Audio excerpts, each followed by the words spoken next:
புட்டியில் பாலோடு புட்டிகளும் இருக்கு, வெண்ணையே தடவாத ரொட்டிகளும் இருக்கு.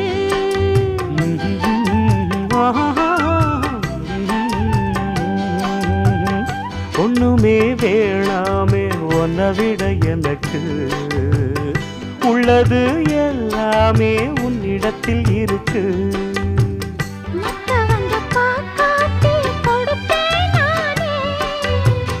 இப்ப இங்க ஆடேது ரகசியம்தானே. காத்திருக்கேன் கதவை திறந்து உள்ளுக்கு வாடி.